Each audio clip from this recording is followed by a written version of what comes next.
You want to freeze the pool?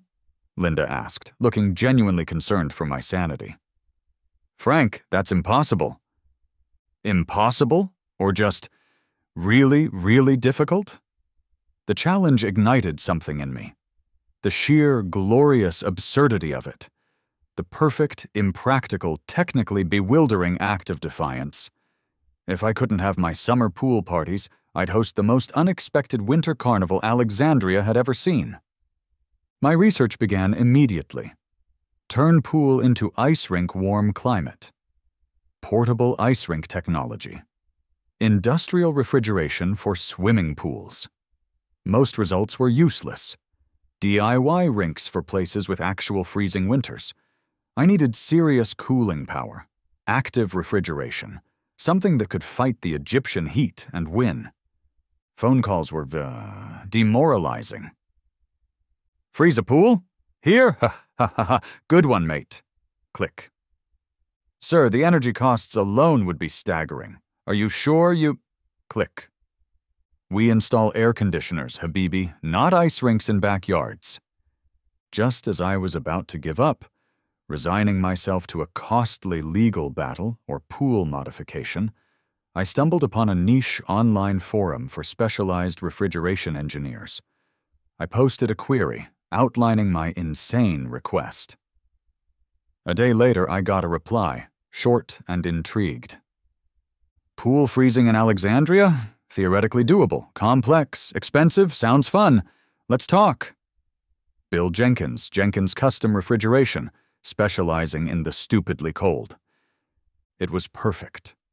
After years of dreaming, navigating permits that made ancient hieroglyphs look straightforward, and overseeing construction during the sticky summer heat, the Blue Lagoon, okay, maybe just Frank's fantabulous pool, was finally full.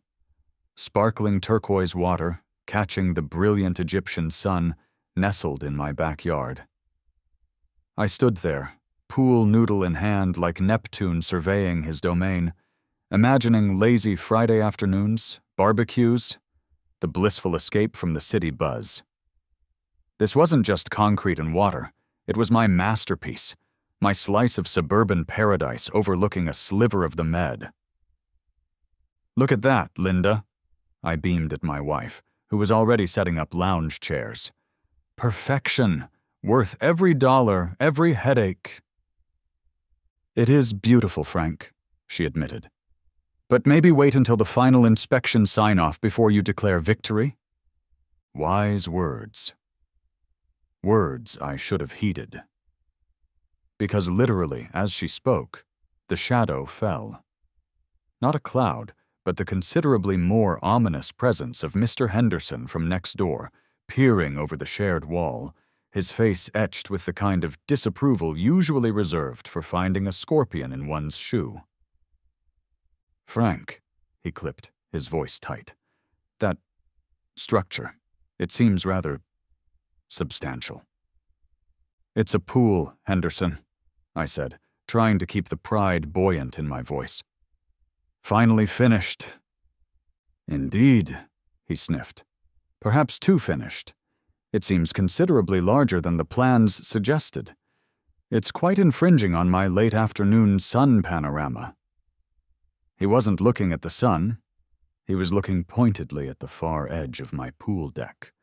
Before I could formulate a response that didn't involve questioning his parentage, an official-looking young man from the compound management office appeared at my gate, holding a clipboard like an executioner's axe.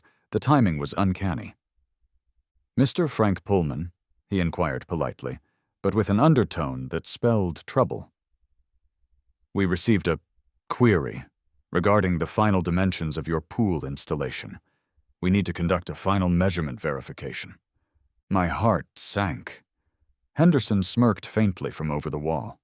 What followed was a blur of tape measures, laser levels, and frowning consultations over blueprints. Linda nervously offered the management guy a cold drink, which he accepted while continuing to frown. Then came the verdict, delivered with bureaucratic finality. Mr. Pullman, I'm afraid there's a discrepancy.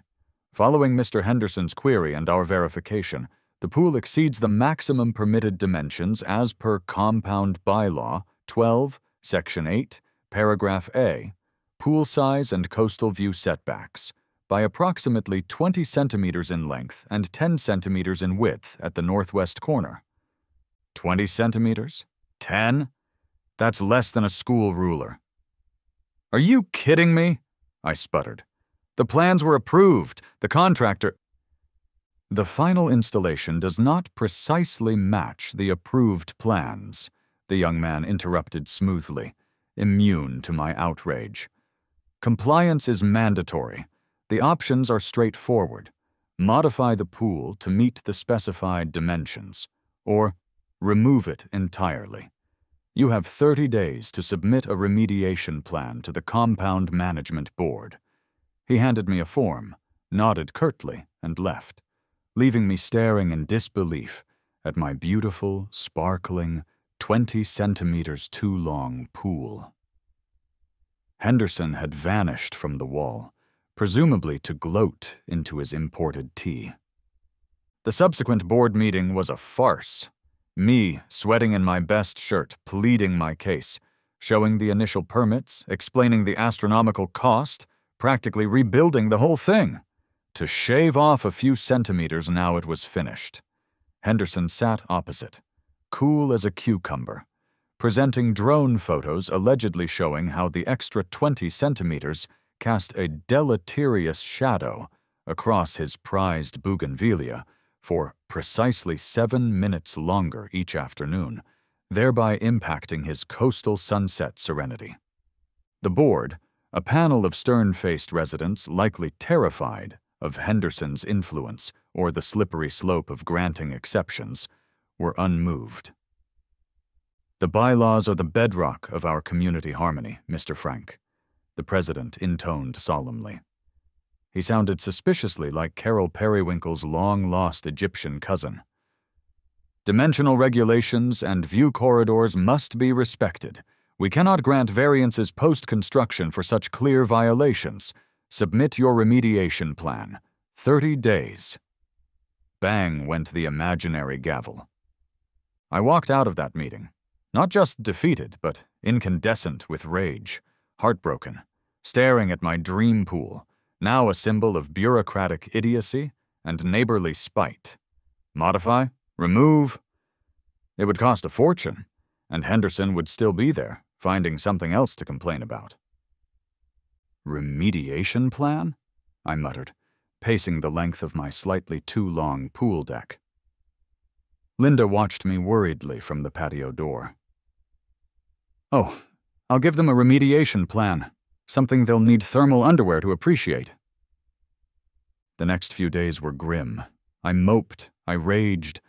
I researched lawyers specializing in compound disputes, realizing quickly it would cost more than shaving the damned centimeters off the pool. Linda tried to be pragmatic. Maybe we plant some fast-growing jasmine along Henderson's side, Frank? Block his view entirely? Jasmine? I scoffed, staring blankly at the shimmering blue water I wasn't allowed to fully enjoy. It was still warm, late autumn, but a freak cool breeze whispered past. An idea, utterly insane, flickered in the depths of my despair. What was the absolute opposite of a sun-drenched Alexandrian swimming pool? What would really be a spectacle? Linda, I said slowly, a strange grin beginning to twitch at the corner of my mouth. What do people do when it gets really cold? Like movie set in Canada cold?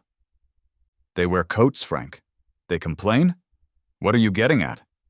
No, for fun. They skate. On ice. Linda stared at me. Frank, we live in Alexandria. It was 25 degrees Celsius today. There's no ice. Not yet, I whispered, the grin widening into something slightly manic. But what if there was? What if Henderson's compromised sunset serenity was replaced by the sight of an ice skating rink? You want to freeze the pool? Linda asked, looking genuinely concerned for my sanity. Frank, that's impossible. Impossible? Or just Really, really difficult.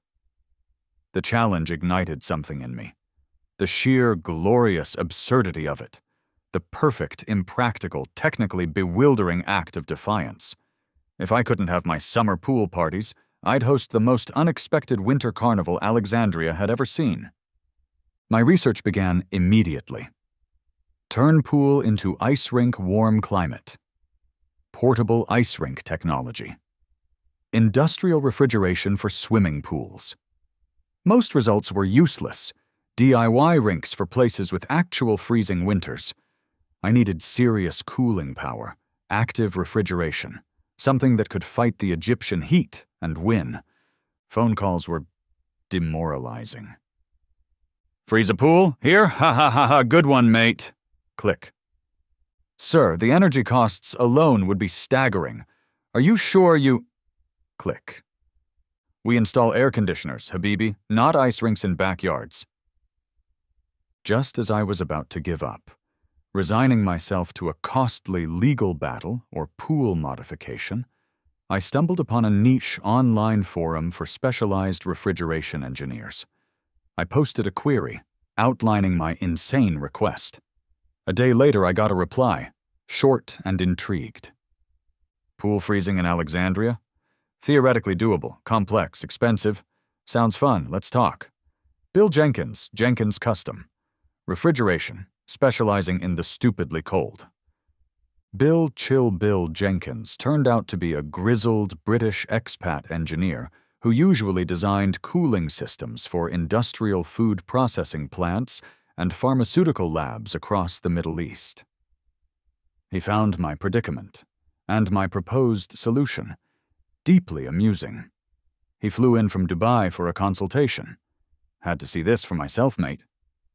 He surveyed the pool, whistling softly. Right then, big girl, isn't she? 20 centimeters too big, you say? Wicked. He took measurements, scribbled calculations, sucked air through his teeth. So, Bill, I asked anxiously, is it madness? Oh, complete madness, Frank. Absolutely bonkers, he grinned. But possible madness. We'll need a submersible mat of glycol pipes across the bottom custom-made. 2, maybe 3, high-capacity industrial chiller units plumbed in parallel. Probably need to park 'em over there. He pointed to a corner of the yard. And build a sound-dampening enclosure unless you want the whole neighborhood petitioning about the noise before the skating starts. Need a serious power upgrade, dedicated circuits. We insulate the sides, keep the water circulating just right underneath to pull the heat out. He trailed off, already sketching furiously. And the cost? I asked, bracing myself. Bill named a figure that made my eyes water. It was almost as much as modifying the pool would have cost. But, he added, seeing my face, it'll make ice. And it'll drive that Henderson bloke absolutely potty, won't it? Consider it performance art. Bill, I said, shaking his hand firmly, you're hired. The next few weeks were a blur of covert operations and overt construction. Bill sourced the custom pipe mats and oversized chillers from somewhere in Germany. Getting them through customs was an adventure in itself. Henderson watched with narrowed eyes as large crates arrived, and as Bill's small, efficient crew began laying pipes in the partially drained pool, we told curious neighbors it was a new filtration system. The chillers arrived on a flatbed truck, looking like props from a sci-fi movie. Getting them craned into the backyard was a spectacle. We built a quick, insulated shed around them, but the low, powerful hum was undeniable. Frank? Called Mrs. Atia from 2 doors down, peering over her fence. Everything all right? Sounds like a generator running constantly. Just testing some, backup power systems, Mrs. Atia, I yelled back cheerfully. For emergencies. Linda was less easily plaxled. Frank, our electricity meter is spinning like a top, and that noise. Atmosphere, honey, I insisted. Think of it as industrial Alexandrian white noise. Builds anticipation. Then came the moment of truth. Bill fired up the chillers. The hum intensified. We watched the pool water. Slowly, painfully slowly. Patches of ice began to form near the pipes. Bill tweaked dials, monitored temperatures, cursed fluently in several languages at fluctuating power levels. It took nearly 48 hours of continuous, deafening operation. But eventually, miraculously, a solid sheet of ice, maybe 4 inches thick, covered the entire surface of my slightly too large pool. It wasn't crystal clear, more opaque, slightly bumpy. But it was ice. In my backyard, in Alexandria. I borrowed some ancient rental skates Bill had sourced. Never know when you'll need skates in the desert, right? And took a tentative glide across the surface. It held. I nearly wept with joy. Or maybe it was just the eye-watering power bill I was anticipating. Time for Phase 2, the invitation. I designed flyers myself, bright blue and white, featuring cartoon penguins awkwardly imposed over a backdrop of palm trees. "Grand opening," they screamed. "Harmony Compound Community Ice Rink. Free skating and winter fun. Bring your own skates. Limited rentals. $50 donation for sharpening and local charity. Hot chocolate and salab served. Location, Frank's Backyard Winter Wonderland. Formerly pool. This weekend only." Maybe. I avoided Henderson's mailbox like the plague, but distributed them liberally elsewhere. Posted in the compound WhatsApp group, muting Henderson preemptively. Created a Facebook event, bracing for impact. "Are you sure about Community Rink, Frank?" Linda asked nervously, looking at the growing pile of skates Bill had managed to procure. "And this weekend only, maybe? What happens if people like it?" "One problem at a time, my dear," I said, taping a skate-at-your-own-risk sign to the gate. "Right now, the problem is Henderson's smug face. And the solution," I gestured at the impossible sheet of ice, "is ready." Saturday afternoon was pandemonium. Glorious, chaotic pandemonium. Word had spread like wildfire. Kids, who had likely only seen ice rinks in cartoons, dragged wide-eyed parents. Teenagers showed up, eager for a new place to hang out. A surprising number of adults unearthed ancient rusty skates or rented Bill's dubious-looking pairs. The sound was incredible. Music blasting from speakers, trying to drown out the chiller hum. The scrape and swoosh of skates on imperfect ice, laughter, shrieks of joy, mostly, and the constant chatter of amazed neighbors. Linda and I were run off our feet, serving hot chocolate and salab, trying to enforce the skate-in-one-direction rule, mostly unsuccessfully, and collecting waiver signatures. The air around the pool felt genuinely cold, a bizarre pocket of winter in the warm Alexandrian afternoon. It was noisy, it was crowded, it was probably a massive liability nightmare. But seeing the sheer joy on the kids' faces, the utter novelty of it all, it was almost worth it. Almost. The real payoff came around 4 p.m. Mr. Henderson appeared. Not at the fence this time, but marching down my driveway, his face a mask of incandescent rage. He wasn't looking at the skaters. He was looking at the crowd, the parked cars spilling down the street, the humming chiller shed, and me, presiding over it all like some mad Arctic king. He pulled out his phone, stabbing at it furiously. Minutes later, the flashing lights arrived. 2 police officers, looking hot and bothered in their uniforms, navigated the parked cars and bemused onlookers. Henderson intercepted them immediately, launching into a tirade about noise, illegal gatherings, unlicensed businesses, safety hazards, and probably the migration patterns of Arctic terns, for all I knew. The senior officer sighed, pinching the bridge of his nose before approaching me. "Mr. Frank Pullman, we need to talk." "Officers, welcome," I beamed, offering them salab. They declined. Just a little community get-together spreading some winter cheer. We're getting complaints, sir, the younger officer said tiredly. Significant noise complaints. Parking chaos blocking driveways, and Mr. Henderson here alleges you're operating an unlicensed public recreational facility. It's free, officer, I countered quickly. Just neighbors having fun. A private party on my private property. No business here. I gestured at the skate at your own risk signs. Henderson sputtered beside them. It's a menace! An abomination! Shut it down! The senior officer surveyed the scene. The laughing kids, the slightly chaotic skating, the massive chillers humming away. Look, sir, he said to me, his voice heavy with practiced neutrality. The noise is pushing it. Keep the music down. You need to tell your guests about the parking. No blocking driveways, or you will get tickets issued. As for the rink itself, he paused, clearly searching for the right regulation. As bizarre as it is, it appears to be on your property.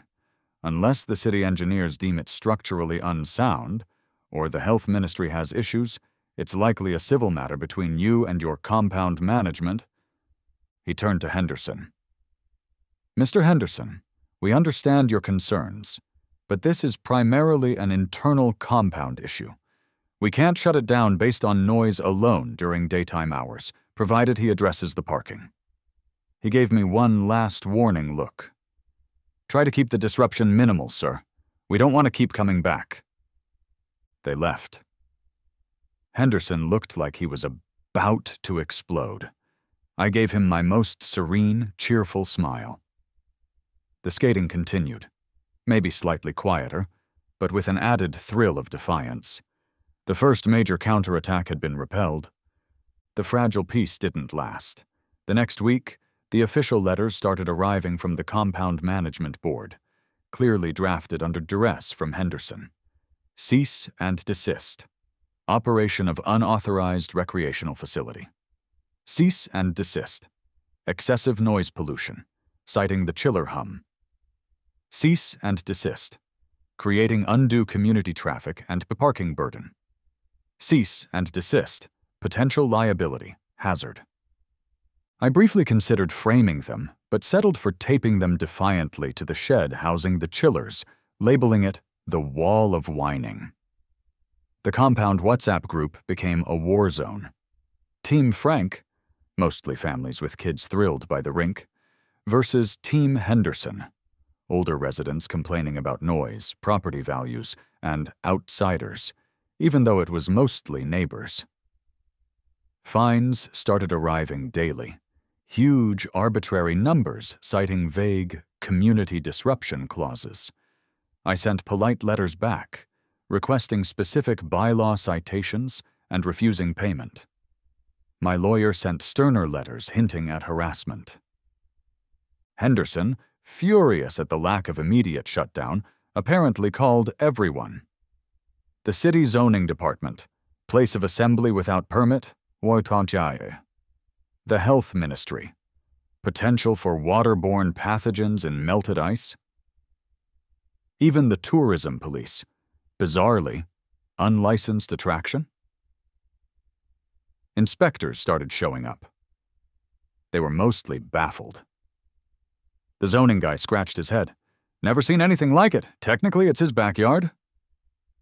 The health inspector took water samples, looked confusedly at the solid ice, and left. Maintain chlorine levels in the base pool water, I suppose? The climax came the following Saturday. We'd declared it Family Fun Skate Night. The rink was packed again. Fairy lights twinkled, definitely not HOA approved. Music played softly. Suddenly, Henderson, flanked by the grim-faced HOA president and 2 other board members, marched straight onto the ice, in their street shoes, slipping dangerously. "This illegal facility is closed," the president bellowed, trying to unplug the music speaker. Chaos erupted. Skaters swerved. Kids started crying. Supportive neighbors started arguing with the board members. Henderson was yelling about property values. I was yelling about trespassing. Someone, possibly Stan's visiting cousin, accidentally hip-checked Henderson, sending him sprawling onto the ice with a surprised yelp. Naturally, the cops were called again. This time they looked genuinely angry. They shut the whole thing down for the night, citing public safety risks due to the confrontation. They issued stern warnings to everyone, me for hosting the event that led to the conflict, the board for trespassing, and attempting to take matters into their own hands. That night, staring at the silent, empty rink under the moonlight, the chillers humming their expensive song, I knew it was unsustainable. The power bills were astronomical. The fight was exhausting. The ice itself, under the relentless Alexandrian sun, even in winter, required constant, noisy, expensive effort from Bill's chillers. I kept it running for another week, mostly out of sheer stubbornness, but with limited, invitation-only hours. The novelty wore off slightly. The energy cost became terrifyingly real. Finally, as the first truly warm spell hit and the chillers sounded like they were screaming for mercy, I called Bill.